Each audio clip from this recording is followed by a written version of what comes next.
Good morning, and welcome to Kaijura. And guess what? It's spooky month, so let's talk about some spooky kaiju. In the kaiju genre, there are a wild variety of kaiju, with so many distinctive designs. Some similar, and some wildly different. For this video, we are choosing kaiju that are a little bit different from the rest. Kaiju that may be grotesque, maybe bony, maybe dark, and are a little bit spooky. First one up is my favorite Ultra Kaiju that isn't Gamora from the OG 1966 Ultraman series, Shibozu! And right off the bat, his designs are already pretty unique from the rest of the OG Ultra Kaiju. More noticeably, he's definitely the only Kaiju from the original show that screams Halloween because of, his spooky, scary skeleton design. And I really, honestly do love his design a lot. It looks super cool. It honestly makes him look like a badass. Like, if you look at him, he looks like fuck! Sorry. This is the first time I wrote a script for a video, and I'm reading off the script. But, I'm still a huge stutterer, so, my bad. Anyway, where was I? Alright. Screams Halloween, because of, his spooky, scary skeleton design. And I also really do love his design. It looks really cool. He looks badass. Unfortunately, he's a little bitch. But I still very much love this kaiju, and besides the thing that makes Shibozu, is his tragedy and pathetic nature. You see, he comes from a place in outer space called a monster graveyard, and essentially this is the place where all of the kaiju that Ultraman has slaughtered are. Shibozu is a character that I love a lot because of the tragic backstory they gave him. How he's all alone because he fell to Earth and causes unintentional destruction around him, all because he simply wants to go back to the monster graveyard, the only place that gives him any sense of serenity. He even climbs on a skyscraper trying to go back into outer space, but unfortunately he just can't reach it. He gets attacked unfairly by humanity, and even when they realize that he genuinely wants to go back, they still fuck him up. Like, even when they actively are trying to help him by building a rocket for him to go to outer space, they impale his fucking hands with these wires connected to these jets, and they lead him to the rocket. Fuck! This is the equivalent of, you're about to be killed by a horrific serial killer, but then the cops come in and stop the murderer while shooting both of your legs on purpose. Like, what the fuck? Obviously, he freaks out and destroys the rocket. So they begin to build another. During his rampage, Hayata transforms into Ultraman and beats the dog shit of Shibozu. They deadass even show a montage of him and him getting his shit rocked. Like a whole montage of Shibozu, this innocent animal, just getting fucking folded by Ultraman. Ultraman's supposed to be an allegory for Jesus Christ, by the way. He's supposed to be Kaiju Superman. But yeah, after they're done building the rocket, Shibozu finally gets to it, and he flies on the rocket to outer space. So you may think that's a happy ending, right? No!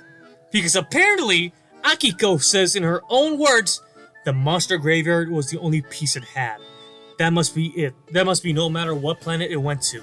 It was attacked like on Earth. So the graveyard must be the only place a monster can truly find peace. Imagine the only place where you feel truly relaxed is in a fucking graveyard. Also, the roar of the sad beast sounds incredibly heartbreaking, enhancing the tragedy of this poor creature even more.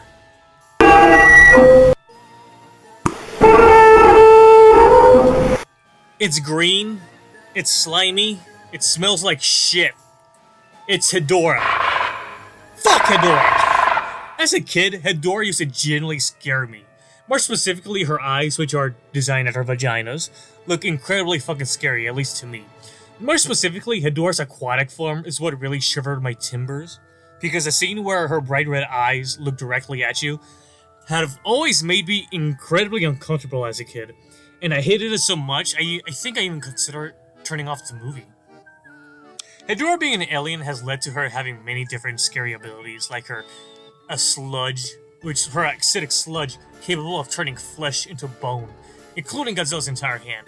She is capable of shooting a laser out of her eye, because of course she can. She's definitely one of the tougher foes from the Showa era, Godzilla needing the help of the military in order to put her down. There's a scene where Goji is in a ditch and she just practically shits on a king of the monsters. She even laughs when fighting Godzilla, and her theme in Godzilla Kaiju Battle Royale is quite unsettling. But I think the thing that always stood out to me was when Hedorah flew all over the people and turned them into a pile of bones with her sulfuric acid.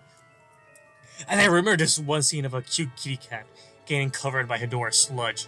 It's quite a horrible sight. But it makes sense considering Hedorah is supposed to be the personification of pollution. Like, she's pollution personified. And, by the way, she's the reason why the Monsterverse exists.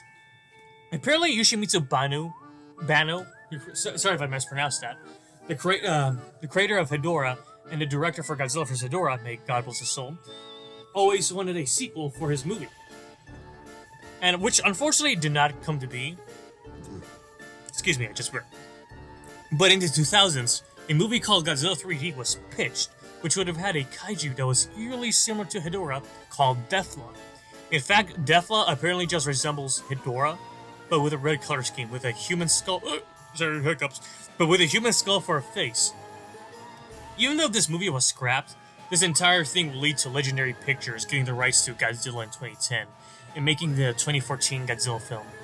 So, thank you, Hedorah, you literal piece of shit, for reviving the Godzilla franchise.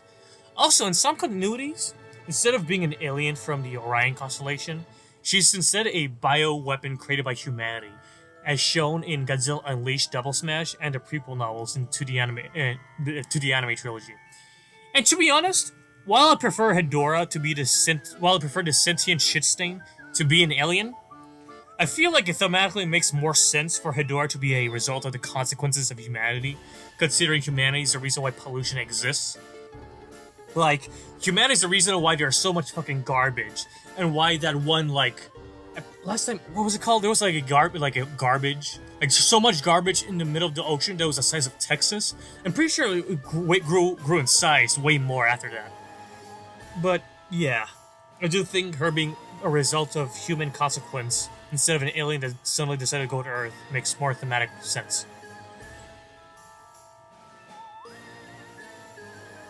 Godzilla games. Godzilla games are an important part to this fandom. Even though a lot of them have been hit or miss, a lot of them are iconic within the fandom, like the NES Godzilla game, but most importantly, the Atari Pipeworks trilogy are considered the games of the Godzilla franchise, with everyone saying that these games are like Godzilla video games at their peak, and I definitely have to agree with them.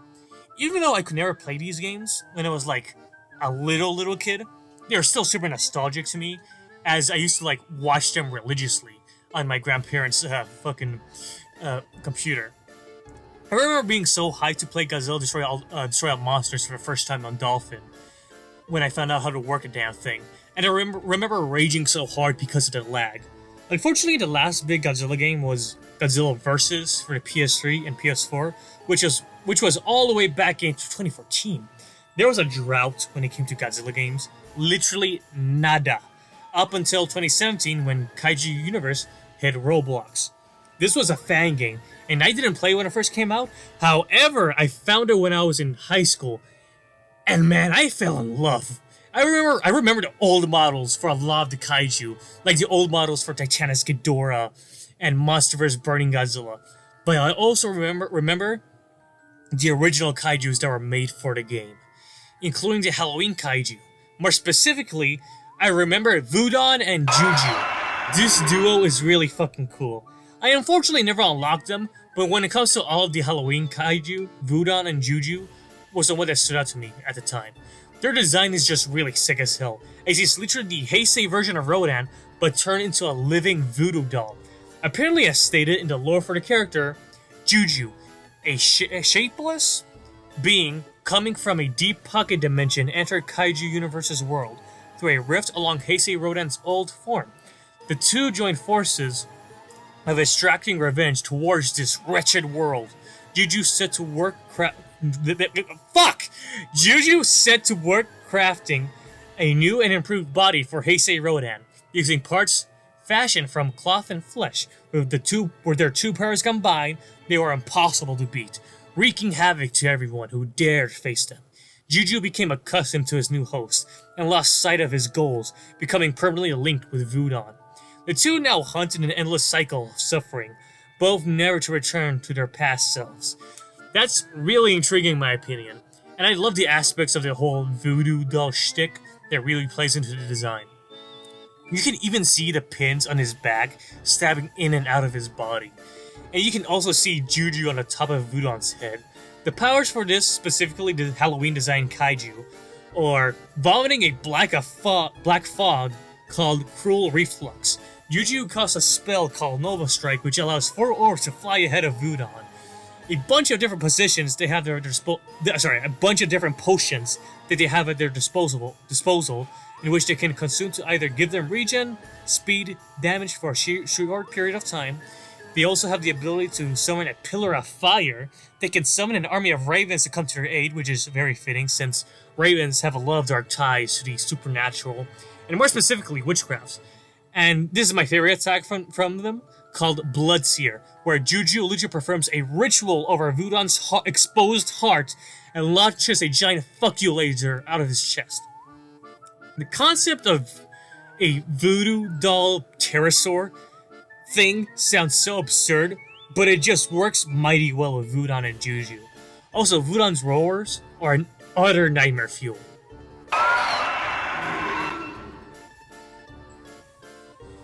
Three-headed Kaiju. When you think of three-headed Kaiju, you probably automatically think of Godzilla's arch-rival, King Ghidorah, and the rest of the Ghidorah family. But there is another Kaiju that's in the Ultra franchise who has 3 noggins of his own. In other words, what happens when a xenomorph butt-fucks Cerberus the Hellhound? You get the space beast Galvaros, making his first appearance in Ultraman Nexus. This, right off the bat, has by far my favorite Kaiju design of the entirety of Nexus, and I definitely think it screams Halloween the most, which is saying a lot because Ultraman Nexus is the most mature and darkest Ultraman series by far. Because of that, every single kaiju that shows up in Nexus screams Halloween, especially since Nexus has a lot of horror elements that involve the kaiju, or space beasts, which is what they're referred to in the series. And unlike the OG Ultraman, who had tragic monsters like Shibozu and Gamora, the space beasts are all pure evil sons of bitches, and only exist to feed on the fears of other life forms. Also, Galbaros is a master of illusions, so automatically Houdini has some competition. His 2 heads are capable of breathing fireballs and can summon portals. Also, he can twist said heads, exorcism style, and is stated to be immortal, so it will revive and return from the depths of hell no matter how many times it is defeated. One other thing to note is that the show, Ultraman Nexus, also has a surprising amount of psychological horror, which Galbaros is an example of, as he has mind manipulation and can control the dead to do his bidding. What's scarier is that when I say he can control the dead, I don't mean like the traditional zombie, because they still regain their intelligence so that they can use weapons, and are faster and stronger than they were once before. Oh, and he can duplicate himself, because of course he can. The space beasts of Ultraman Nexus are all very cool and unique in their own way, but Galbaros is definitely my favorite monster in this series. And not gonna lie, the monsters in Ultraman Nexus, all of them could be considered to be in this list. Every single kaiju, space beast in Ultraman Nexus have some sort of horrific design. They have a lot of horror elements in the design, and so many of the kaiju can be considered contenders for this list. But of all of them, I think Galbaros fits the most. I didn't like him the most, so I'm choosing him. Cloverfield. Holy lore galore. Okay, so when it comes to horror, more specifically kaiju horror, Cloverfield is arguably the most iconic when it comes to that criteria. And what's more is that this is arguably one of the most iconic found footage horror movies of all time. Fuck. Excuse me. I ate some food. Anyway, being up there with Paranormal Activity and The Blair Witch. And it's most certainly my favorite found footage film, by a long shot. However, I mean, my favorite official found footage film, I have to choose my actual favorite, then I'll probably choose, Lost, what was it called? Zootopia? Not Zootopia. The fucking, Area 54, was it? That one, like, Biolante horror. That shit's definitely my favorite found footage. That shit was fucking incredible. Definitely support his channel. But yeah. Lost Utopia! Yeah, Lost Utopia. Lost Utopia's, video about Biolante was super fucking cool. So that's definitely my favorite one. But, anyway, back to Clover. Cloverfield is a franchise that might as well be the finest of Freddy's of kaiju media.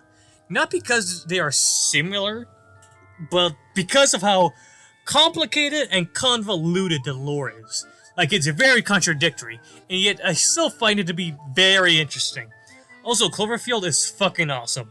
One of the things that annoy me when it comes to people who view the kaiju genre as lesser is when they say something along the lines of, it's just a monster movie. This is a retarded notion, considering a lot of the most iconic kaiju were always metaphors for something, like Godzilla being a metaphor for the atomic bomb and representing the victims of said bomb with scales designed after the keloid scars of the real people affected by it. Ultraman is an allegory for Jesus Christ, with the Ultraman franchise having a lot, and I mean a lot, of biblical and religious imagery. And these themes are definitely highlighted in Shin Ultraman, especially in the music, and while there's no definitive answer for who came up with the iconic Spacium Beam pose, the most popular answer was that the man who created Ultraman, Eiji Tsuburaya, came up with the pose because he wanted to make Ultraman's arm go in the shape of a cross. God bless him, by the way. Personally, I wouldn't be surprised since he was a Christian and a Buddhist. And as for good old Clover, he was a metaphor for 9/11, with a lot of the destruction scenes looking eerily similar to the real-life tragedy. Speaking of him, his design is very fucking scary and unique. He looks so wrong, especially when you take into account that he's a natural creature. At least if you go for the whole, he was a creature whose slumber was disturbed by the company Takarado because they're trying to get some seaweed nectar, which is their secret ingredient for their slushies. Again, the lore of Cloverfield is very contradictory because depending on who you ask, Clover is either a creature that existed for thousands of years, an alien that came from outer space, or a creature that came from a different dimension. Personally, I prefer him being a supposedly natural organism that was always been, like, native to Earth. Because his design is so, like, the opposite of it. Like, his design is very contradictory for that. He looks like a mutant, and the fact that he's a quadruped that still somehow stands upright is so freaky. And what makes the horror of the monster scarier is the fact that the film is found footage, making that one scene where those parasites chase the cast in the tunnel of the train station all the more intense and horrifying. And what's more is that even if you survive an encounter with a parasite, if it by any means harms you, then you're already fucked. No matter how small the scratch is, like, you're fucked. Why? Because you automatically have a short lifespan. And you'll bleed from the eyes when you'll expand to the point you literally explode. There was also a Cloverfield manga, which is quite interesting. In the manga, there was a whole ass cult with, like, these cultists wearing Cloverfield masks. And they have something to do with Takarado and Clover himself. One thing that I really like about this story is that they have one of my favorite tropes in kaiju storytelling. And that said trope is the concept of the main character having, like, some sort of connection to the monster.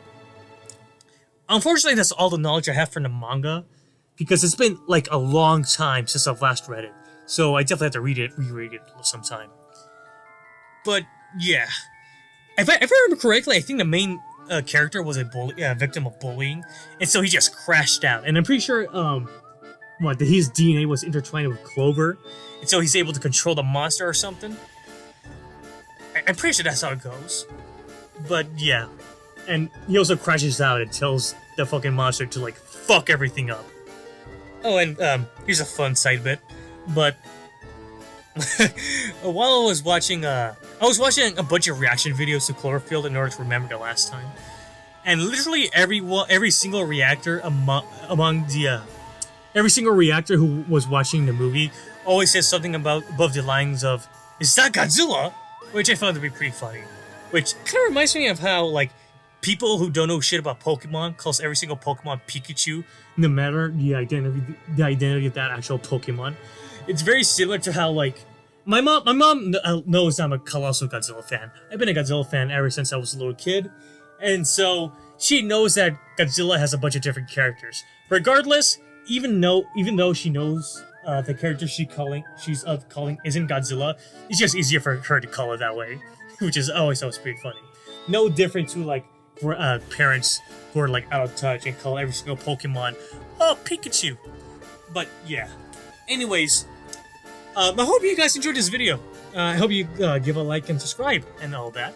They'll very much appreciate it. There's a bunch of other kaiju I can talk about, but I wanted to make this video specifically for Halloween because, well, it's spooky kaiju. And yeah, there's a bunch of kaiju I could have like went on about that definitely deserve to be in this list. Like, you know, Destroyer, fucking Frankenstein, the Wolfman, the Red from that creepypasta. He definitely would have been the most fitting, that's for sure. But I'm definitely want to say that for next Halloween.